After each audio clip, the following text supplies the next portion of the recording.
Hello, everybody. Scott Golden here with the NXT report for the 16th of December, 2020. Not a bad show. Better than last week in some regards, but still a show that needs a lot of help.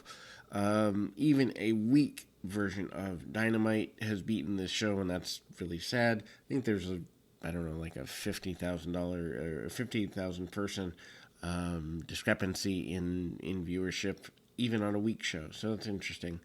Anyway, open with a montage with no montage. Kushida and Leon Ruff are in the ring, and they're ready for the match that they are set for.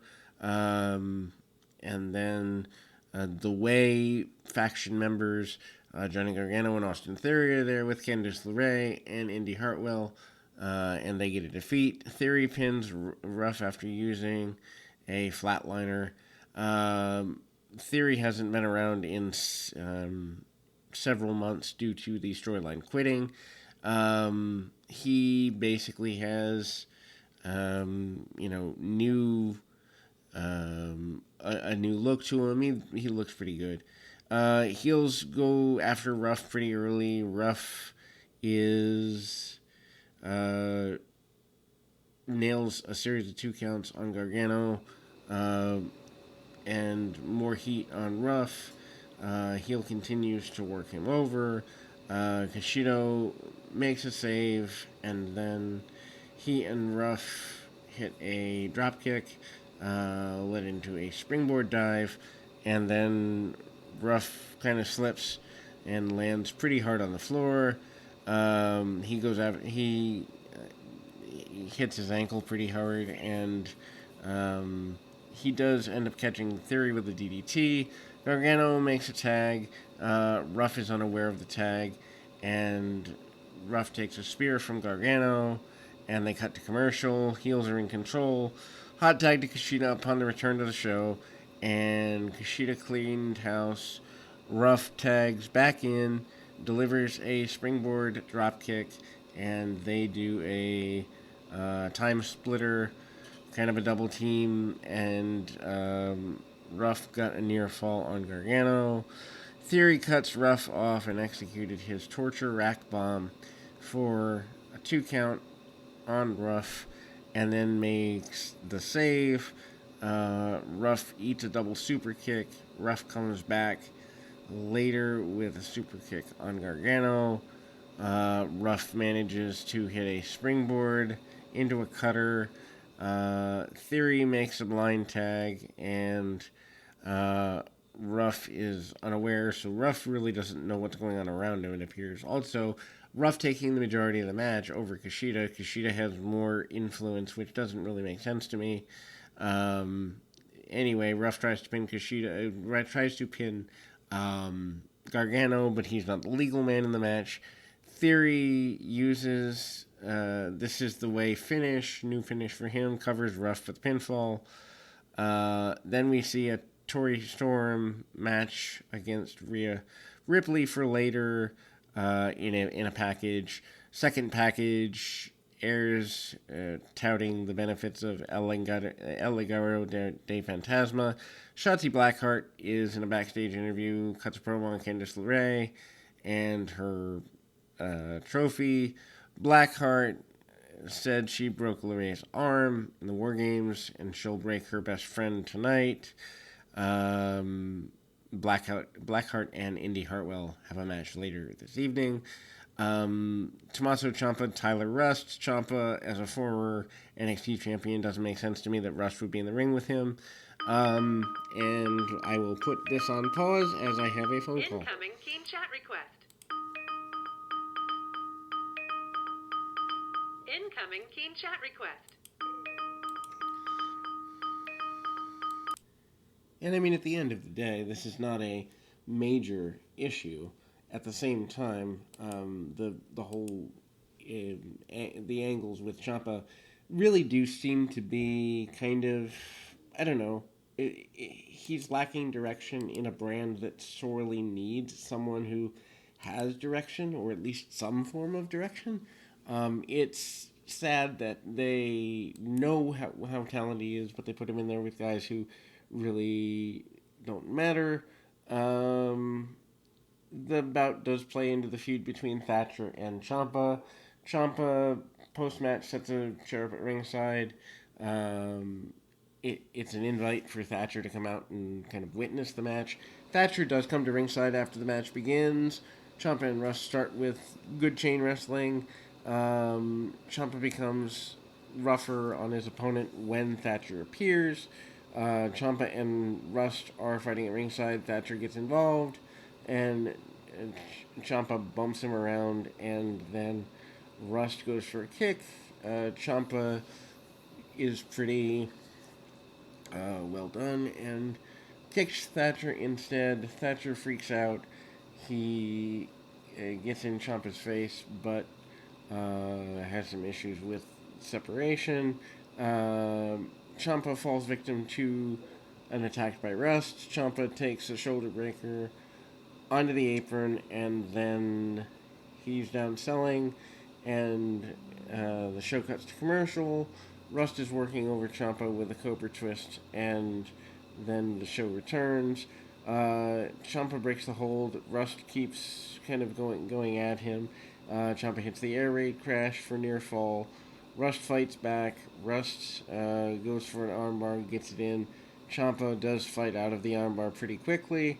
Rust goes for an armbar. Ciampa counters and stomps him in the face pretty aggressively and hits a knee to the face. Rust then comes back with a neck breaker for a near fall, and he's back to the arm. Ciampa battles and begins to beat him up pretty decisively. Knee strike with a prelude to the Widow's Bell, and Ciampa covers Rust for a pinfall.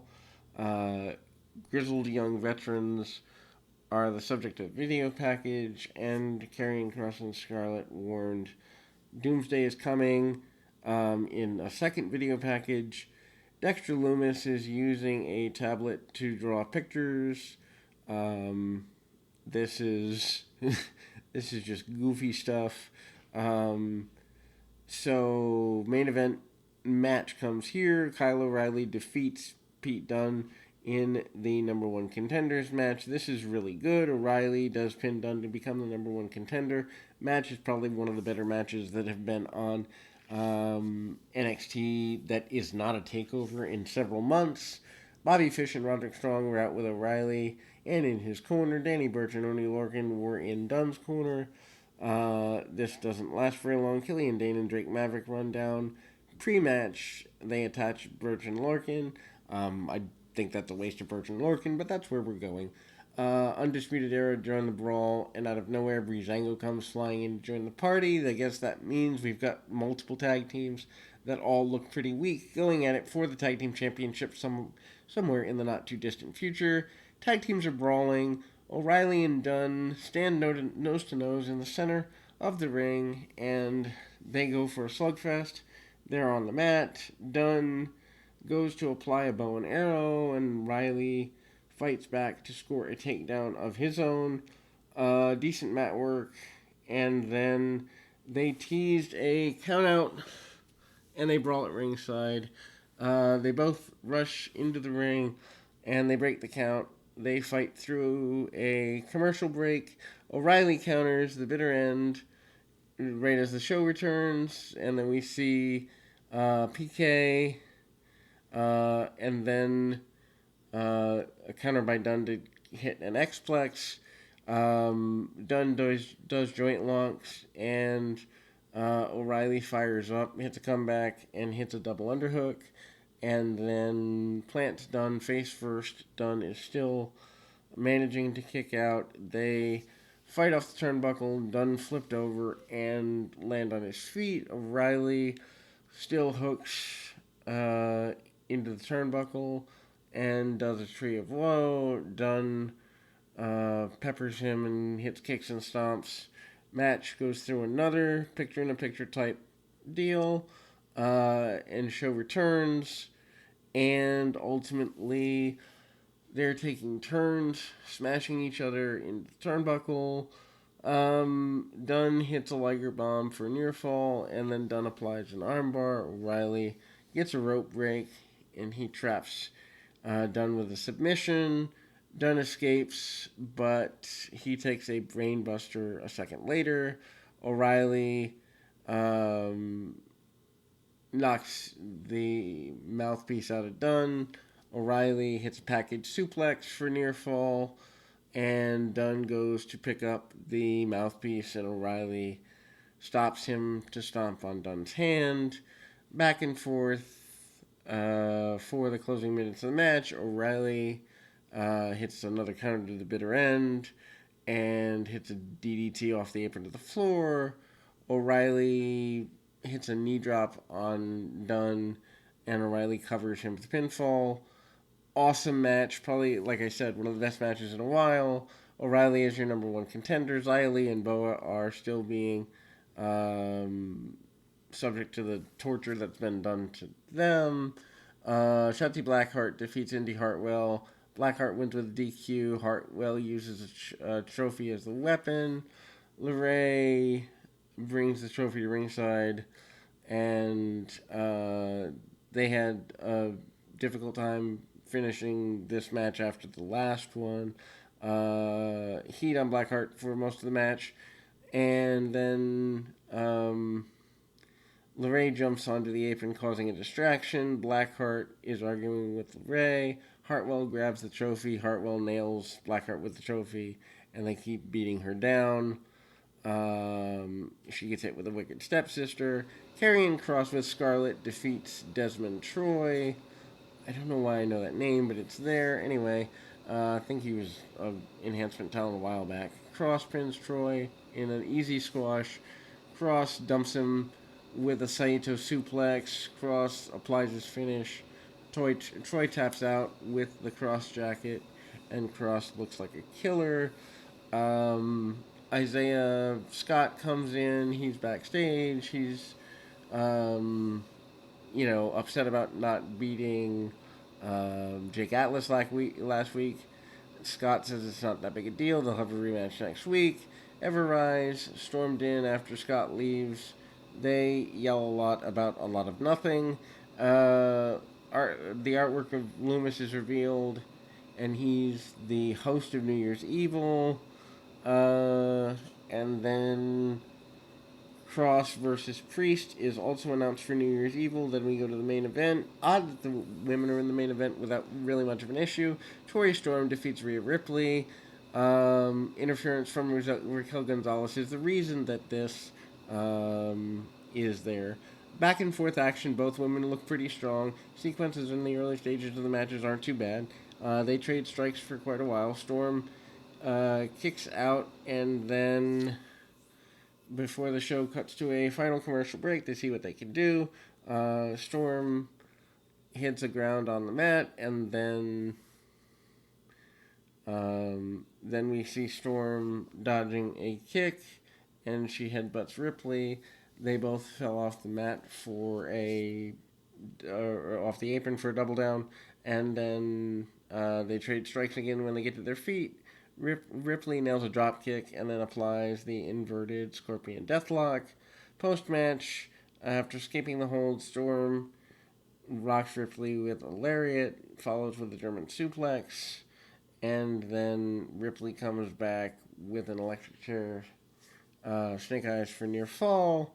Then Ripley gets the Riptide. Storm escapes that, and then Raquel Gonzalez jumps up on the barricade and tries to interfere. Storm is kicked off the apron, and she collides with Gonzalez. And then Gonzalez posts Ripley, and Storm nails a hip attack, hits a Storm Zero finish, and then gets the victory. Next week is what's known as a Very Gargano Christmas. Anyway, this is that, and that is the end of this. Like I said, not terrible, not wonderful. If I can get through that review in less than 15 minutes, which is about what I've done, that will tell you that it's kind of an uneventful show. Anyway, keep your feet on the ground, your mind in the moment. Until next time, everybody.